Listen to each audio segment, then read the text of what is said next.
Veg ডাল খেতে ভালোবাসেন? বাড়িতেই চটজলদি বানিয়ে নিন না। চলুন দেখিয়ে দিই কিভাবে বানাবেন। ভেজ ডালটা বানাতে আমার লাগছে মুগ ডাল। মুগ ডালটা আমি শুকনো খোলায় ভেজে নিয়েছি। আর লাগছে গাজর কুচি, ক্যাপসিকাম কুচি, পেঁয়াজ কুচি, কড়াইশুঁটি আর দুটো চেরা কাঁচা লঙ্কা। ফোড়নের জন্য লাগছে গোটা জিরে, শুকনো লঙ্কা, দারচিনি আর একটা এলাচ। আর লাগছে আদা বাটা। এখানে আমি মুগ ডালটাকে ভালো করে ধুয়ে নিয়েছি আর একটা প্রেসার কুকারে ঢেলে দিচ্ছি।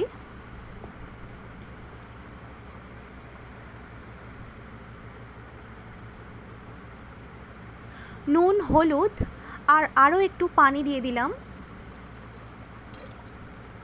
আর দিয়ে দিচ্ছি কয়েক ফোঁটা তেল।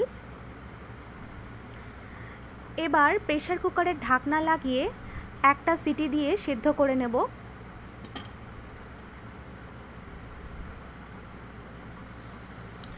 এবার একটা কড়াইতে সাদা তেল দিয়ে দিয়েছি। তেল গরম হয়ে গেলে এতে দিয়ে দিচ্ছি কড়াইশুঁটিগুলোকে।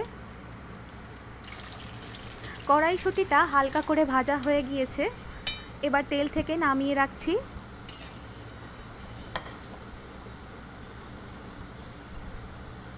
এবারে ওই তেলেই দিয়ে দিচ্ছি গাজর কুচি। সামান্য একটু নুন দিয়ে গাজরটাকে ভালো করে ভেজে নেব।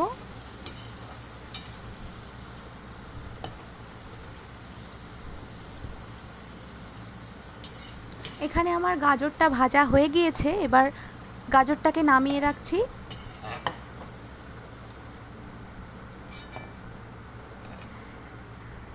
ঠিক একইভাবে ক্যাপসিকামগুলোকেও আমি ভেজে নেব।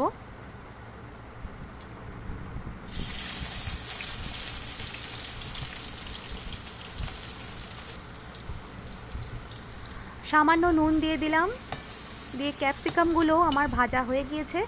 এবার ক্যাপসিকামগুলো তেল থেকে তুলে নিচ্ছি।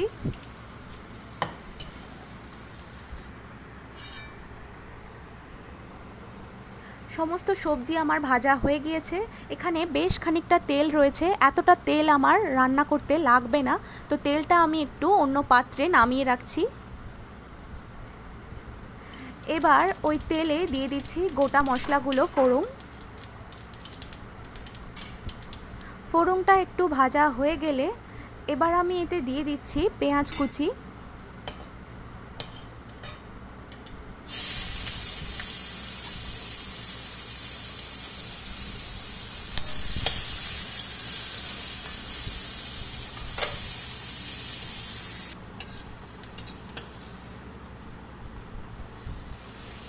সামান্য একটু পানি দিয়ে দিলাম।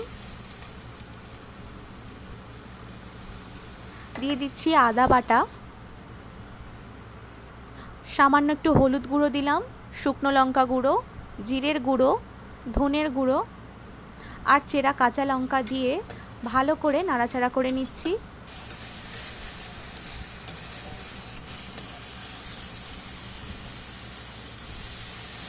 আবারও একটু পানি দিয়ে দিলাম।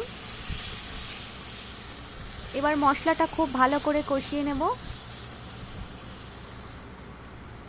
মশলা কষানো হয়ে গিয়েছে। এবার আমি সেদ্ধ করে রাখা ডালটা অ্যাড করে দিলাম। আরও কিছুটা পানি অ্যাড করলাম। এবার খুব ভালো করে নাড়াচাড়া করে নিলাম। ঢাকনা চাপা দিয়ে 10 মিনিটের জন্য রান্না করব। 10 মিনিট পর ডালটা খুব ভালো করে ফুটে গিয়েছে।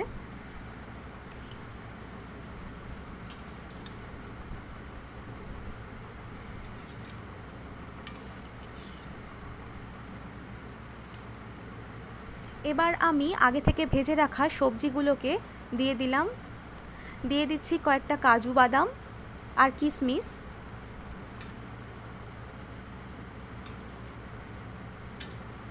আবারও একটু নাড়াচাড়া করে নিচ্ছি।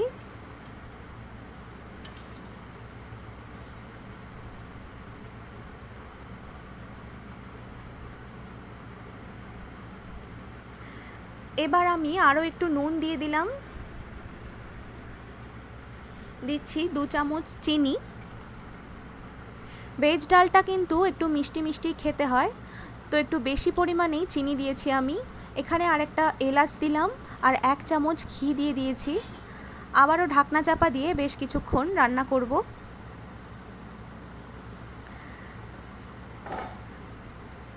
ব্যাস রেডি হয়ে গিয়েছে ভেজ ডাল।